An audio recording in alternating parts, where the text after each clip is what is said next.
আসসালামু আলাইকুম, ওয়েলকাম করছি রিয়াসাত আজিম আমার ইউটিউব চ্যানেল ও ফেসবুক পেজ থেকে। ভিন্ন ধর্ম মতাদর্শে যারা শুনছেন সবার প্রতি আন্তরিক কৃতজ্ঞতা। যে এই ডিসকাশনটা করতে চাই তার আগে বলতে চাই যে খেলা দেখতে গিয়ে যদি কোনো কারণে বিরক্তি তৈরি হয় তাহলে স্ন্যাক্স খেতে খেতে রুচি হট টমেটো সস এবং ক্যাচআপ আপনারা সাথে রাখতে পারেন। আমার কাছে মনে হয় যে কিছুটা হলেও বিরক্তি কমে যাবে এবং ভালোই লাগবে। যে আলোচনা করতে চাই যে সবাই পারে, শুধু বাংলাদেশ পারে না।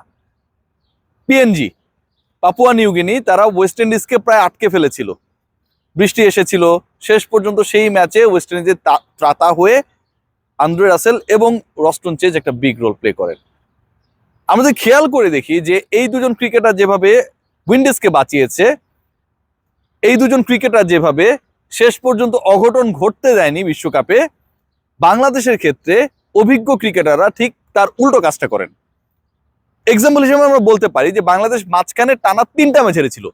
জিম্বাবুয়ের বিপক্ষে একটা হেরেছিল লাস্ট ম্যাচে বাজেভাবে, এবং তারপরে ইউএস এর বিপক্ষে টানা 2 ম্যাচে হেরে সিরিজ হারিয়েছিল।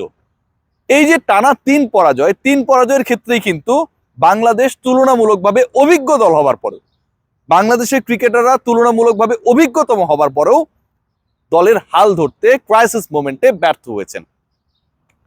ওয়েস্ট ইন্ডিজের কথা যদি আমরা বলি যে আসলে অনেকগুলো দ্বীপ রাষ্ট্র, ছোট ছোট দ্বীপ রাষ্ট্র, Saint Vincent, Saint Lucia, Barbados, Jamaica, এরকম কতগুলো দ্বীপ রাষ্ট্র মিলে তারা একটা দল হয়। তারপরেও তাদের মধ্যে কি দারুণ একটা সখ্যতা, কি দারুণ একটা বন্ধন, কি দারুণ একটা আন্ডারস্ট্যান্ডিং। অথচ বাংলাদেশের ক্রিকেটাররা অলমোস্ট তারা একসাথেই থাকেন, জাতীয় দলে তো থাকেন, ক্লাব লেভেলেও থাকেন। আবাহনীর মোটামুটি 11 জন ক্রিকেটার ন্যাশনাল টিমের, তারপরেও তারা ক্রাইসিস মোমেন্ট কিভাবে মোকাবেলা করবেন সেটা জানেন। আচ্ছা, বাংলাদেশের কথা আমি বাদ দিলাম আপাতত, কিংবা পাপুয়া নিউগিনির আলোচনাও বাদ দিলাম, আরেকটা দলের আলোচনায় করি। ইউএস এর সাথে যে ম্যাচটা এই তো মাত্র কয়েক ঘন্টা আগেই হয়ে গেল, কানাডার হলো, সেই ম্যাচে কেউ কি ভেবেছিল ইউএসএ জিতবে? 190+ রান চেজ করে জিতবে, শেষ 12 ওভারে যেভাবে ব্যাট করার দরকার ছিল তার থেকেও বেশি ভালোভাবে ব্যাট করে জিতবে? কেউ সেটা প্রত্যাশা করেনি। অ্যারন জোন্স সকল সমীকরণ বদলে দিয়েছেন। 40 বলে 94, 10টা 6 মেরেছেন ভাই। যে রেকর্ডটা তিনি গড়েছেন, যে রেকর্ডটা তিনি করেছেন, তার উপরে শুধুমাত্র কে? ওই ক্যারিবিয়ান কথা আবারও আনতে হবে, ক্রিস গেইল 11 6 মেরেছিলেন ওয়ার্ল্ড কাপে এক ম্যাচে।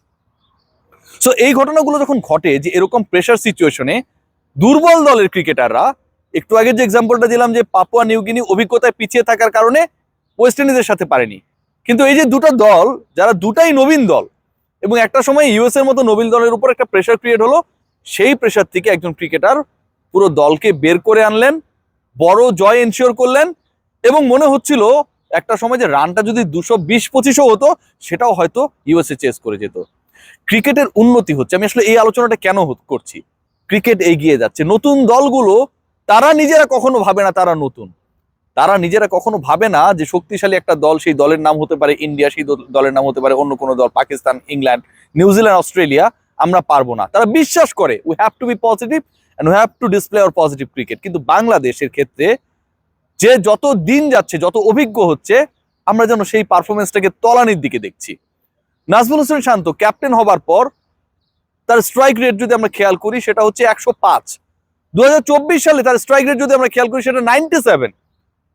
লিটন কুমার দাস নিজের সাথে কম্পিট করছেন যে তিনি কত আরো খারাপ খেলতে পারেন, ন্যাশনাল টিম ম্যানেজমেন্ট তাকে আরো কত বেশি সুযোগ দিতে পারে। সৌম্য সরকার আজ ভালো কাল খারাপ।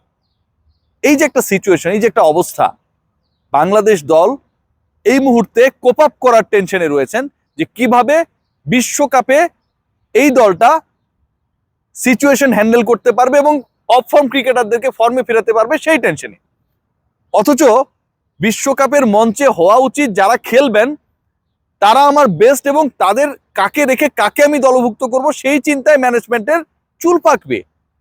সেখানটায় টিম টাইগার্সের একাধিক অফ ফর্ম ক্রিকেটার যখন থাকেন, ব্যাটিং ওয়াইজ টপ অর্ডারে, মিডল অর্ডারে যখন তাদের অবস্থান থাকে, তখন টিম ম্যানেজমেন্টকে অনেক বেশি পাজেল হতে হয় তুলনামূলকভাবে 3-4 জন ক্রিকেটারের মধ্যে কার ফর্মটা সবচেয়ে বাজে, সবচেয়ে খারাপ। আমরা এই মুহূর্তে বাংলাদেশ দলের কাছ থেকে অ্যারন জোন্সের মতো 40 বলে 94 রানে কারো কাছ থেকে ইনিংস চাই না, শুধু চাই আপনারা আপনাদের বেস্ট ক্রিকেটটা খেলেন, যে ক্রিকেট খেলার অ্যাবিলিটি আপনাদের রয়েছে। শুধু আত্মবিশ্বাসী হন। অন্য দলগুলো কিভাবে বড় বড় প্রতিপক্ষকে চোখ রাঙাচ্ছে সেটা দেখে আমাদের যথেষ্ট শেখার রয়েছে। আমরা কি শেখার চেষ্টা করি নাকি আমরা ওভার স্মার্ট? আমি জানি না। সবাই ভালো থাকবেন।